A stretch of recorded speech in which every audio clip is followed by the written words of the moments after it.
జిల్లా తునిలో గురుకుల పాఠశాలలో 8వ తరగతి చదువుతున్న బాలికని నారాయణరావు అనే వ్యక్తి బయటికి తీసుకువెళ్లి హంసవరపు తోటలో అత్యాచారం చేసే ప్రయత్నం చేశాడు. అక్కడ స్థానికులు అది గమనించి ఎందుకు ఇలా ఈ పాపం తీసుకుని వచ్చారని అడిగితే కళ్ళబొల్లి మాటలు చెప్పి తప్పించుకునే ప్రయత్నం కూడా చేశాడు. ఇంకొంచెం గట్టిగా మాట్లాడితే అక్కడ ఉన్న వాళ్ళందరూ నేను టీడీపీ కౌన్సిలర్ని, మీరు నన్ను ఏం చేయగలరు అంటూ దబాయింపుకు దిగాడు. అంటే కూటమి నేతలైతే తప్పు ఒప్పైపోతుందా? కూటమి నేతలైతే ఆడపిల్లలపై అత్యాచారాలు చేయొచ్చా యథేచ్ఛగా? కూటమి నేతలైతే మీ ఇష్టం వచ్చినట్టు ప్రవర్తిస్తారా మహిళలతో రాష్ట్రంలో? కళ్ళబొల్లి హామీలు ఇచ్చి మహిళలకి మేము రక్షణ కల్పిస్తాము అంటూ నోటికొచ్చిన అబద్ధపు మాటలన్నీ మాట్లాడి అధికారంలోకి వచ్చిన ఈ రోజు కూటమి నేతలు ఎందుకు రాష్ట్రంలో ఇంత జరుగుతున్నా నోరు మెదపరసలు? ప్రతిరోజు ఏదో ఒక మూల ఏదో ఒక మహిళపై ఏదో ఒక అత్యాచారం జరుగుతూనే ఉంది. ఈ రోజు తుని సంఘటన కూటమి ప్రభుత్వానికి ఒక మాయని మచ్చ అన్న విషయం గుర్తుపెట్టుకోవాలి మీరందరూ కూడా. అరే ఒక మైనర్ బాలిక 8వ తరగతి చదువుతున్న అమ్మాయి, ఆ అమ్మాయికి మీరు కలబోలు మాటలు చెప్పి మీకు ఏం చేద్దామని అసలు ఏమనుకుంటున్నారు మీరు? ఇలాంటి నేరస్తులందరికీ చేతులిచ్చి గొడుగు పట్టి రహదారులు వేస్తున్నారు ఈ రోజున కూటమి అధికారులందరూ కూడా. ఇదే మా వైసీపీ ప్రభుత్వంలో అయితే నేరస్తులందరూ జైల్లో ఉండేవారు. కానీ ఈ రోజున కూటమి ప్రభుత్వంలో మంచి వాళ్ళు జైలుకి వెళ్తున్నారు, ఇలాంటి నేరస్తులందరూ బయట యథేచ్ఛగా తిరుగుతున్నారు. అందుకే ఈ రోజున స్వర్ణాంధ్రప్రదేశ్ కాస్త అత్యాచారాంధ్రప్రదేశ్ అయింది. మీరేగా చెప్తారు స్వర్ణాంధ్రప్రదేశ్ అని. ఇదేనా స్వర్ణాంధ్రప్రదేశ్ అంటే? ఆ బాలిక ఏడుపు కూటమి అధికారులకు కనబడదా? ఈ మహిళల బాధ కూటమి చెవులకు వినపడదా?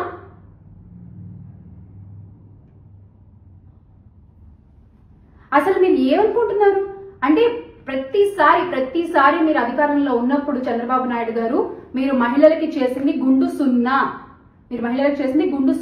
ఈ రోజున మీ అధికారంలో, మీ కూటమి అధికారంలో, టీడీపీ జనసేన బీజేపీ మీ కూటమి అధికారంలో మహిళల భద్రత కూడా మీ చేతుల్లో బందీ అయిపోయింది.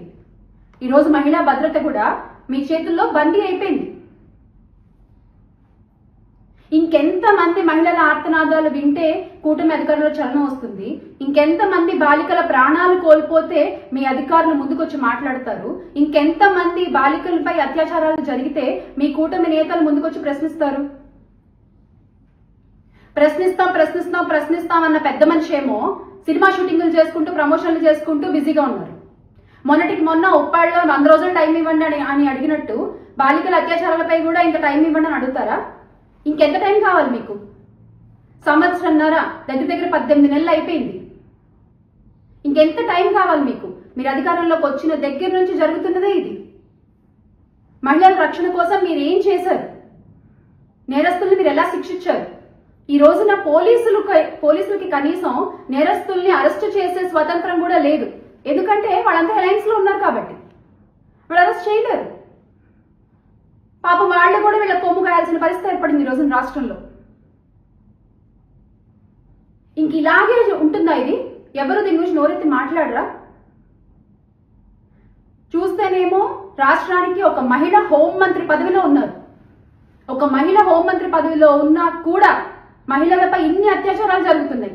ఏమన్నా అడిగితే మాకు అండర్స్టాండింగ్ ఉంది, మేము కలిసి పనిచేసుకుంటున్నాం, మేము 15 ఏళ్ళు ఇలాగే కలిసి ఉంటాం అంటారు. ఇలాగా మీరు ఒక రాష్ట్రాన్ని ఉంచేది ఇంతమంది కలిసి ఉంది. ఒక్క వ్యక్తి ఎటువంటి పొత్తు లేకుండా గెలిచి రాష్ట్రాన్ని 5 ఏళ్లు ఎంత సుపరిపాలన చేశారో, మహిళల కోసం ఎలాంటి యాప్లు తీసుకొచ్చారో, వాళ్ళ రక్షణ కోసం ఎంత ఆలోచించారో, వాళ్ళు స్వయం ఉపాధి కోసం ఎంత కష్టపడ్డారో, ఎంత తపన పడ్డారో రాష్ట్ర ప్రజలందరికీ తెలుసు. ఒక అన్నలాగా ప్రతి మహిళను రక్షించుకున్న ఘనత వైఎస్ జగన్మోహన్ రెడ్డి గారి ప్రభుత్వాన్ని గత 5 ఏళ్లు కూడా. కానీ ఈ రోజున యాప్లు ప్రవేశపెడతారు. మీరు ఎగ్జామ్ లో టాపర్ పేపర్ చూసి కాపీ కొట్టి యాప్లు ప్రవేశపెడతారు. సేమ్ దిశ యాప్ ని కాపీ కొట్టి శక్తి యాప్ అని పెట్టారు. కానీ ఏం చేస్తుంది ఆ శక్తి యాప్? ఏమైపోయింది ఆ శక్తి యాప్? ఈ రోజున ఒక్కళ్ళు లబ్ధి పొందిన వాళ్ళు ఉన్నారా అని ప్రశ్నిస్తున్నాం. శక్తి యాప్ ద్వారా ఒక్కళ్ళు ఉన్నారా? ఎందుకండి మీరు యాప్లు ప్రవేశపెట్టి? ఎందుకు చెప్పండి? ప్రతిరోజు వయసుతో సంబంధం లేకుండా మహిళలు ఇబ్బంది పడుతున్నప్పుడు, మహిళలపై అత్యాచారాలు జరుగుతున్నప్పుడు, ఇంతమంది మహిళలు కన్నీరు కారుస్తున్నప్పుడు మీరు ఎన్ని యాప్లు ప్రవేశపెట్టి ఎందుకు?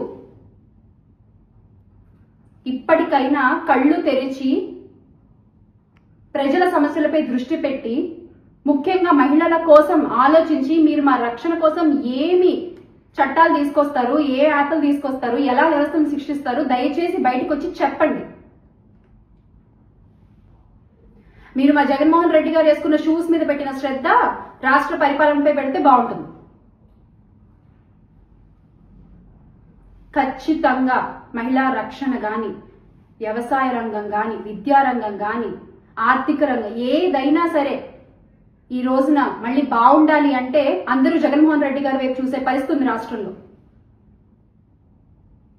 మళ్ళీ ఖచ్చితంగా ఆయన అధికారంలోకి వస్తారు, ప్రజలే తీసుకొస్తారు, మళ్ళీ ఆంధ్ర రాష్ట్రం బాగుంటుంది. Make Andhra great again with జగనన్న. జోహార్ వైఎస్ఆర్, జై జగన్.